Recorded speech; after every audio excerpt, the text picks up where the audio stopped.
ही बातमी येते, मी नक्षलवाद्यांच्या संपर्कात होतो अशी कबुली गौतम नवलाखा यांनी न्यायालयात दिलेली आहे।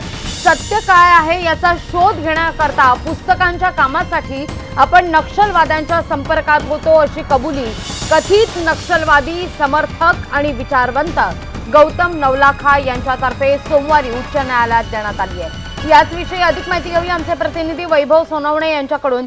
वैभव, सगळ्यात महत्त्वाचं म्हणजे यात गौतम नवलाखांनी असं म्हटलेलं आहे, 6 पोलिसांच्या अपहरणाप्रकरणी नक्षलवादी आणि सरकार यांच्यातील मध्यस्थ म्हणून सुद्धा आपण भूमिका बजावलेली होती आणि म्हणून नक्षलवाद्यांच्या संपर्कात होतो।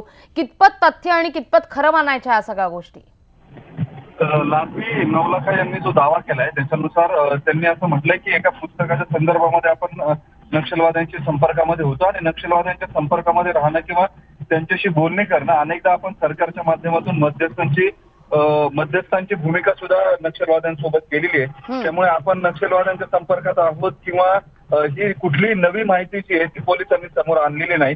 यापूर्वी जेव्हा मध्यस्थी करण्यास सरकारकडून सांगण्यात येत होतं त्यावेळेस त्या प्रशासनाला आपण नक्षलवादी किंवा शहरी नक्षलवादी असल्याचं कधीच वाटलं नव्हतं। मात्र या सरकारनं हे जाणीवपूर्वक करून केलंय असा बचाव गौतम नवलाखा यांनी उच्च न्यायालयामध्ये केला आणि त्यांनी हे स्पष्ट मान्य केले की हो, मी नक्षलवाद्यांच्या संपर्कामध्ये होतो। मात्र त्याची कारणं जी आहेत तीही तितकीच महत्वाची होती आणि नक्षलवाद्यांशी संबंध असणं हा काही गुन्हा असू शकत नाही असा पुनरुच्चार जो आहे तो त्यांनी पुन्हा उच्च न्यायालयात समोर केला। धन्यवाद तुम्ही दिलेल्या एकूणाचे सविस्तर माहिती करता।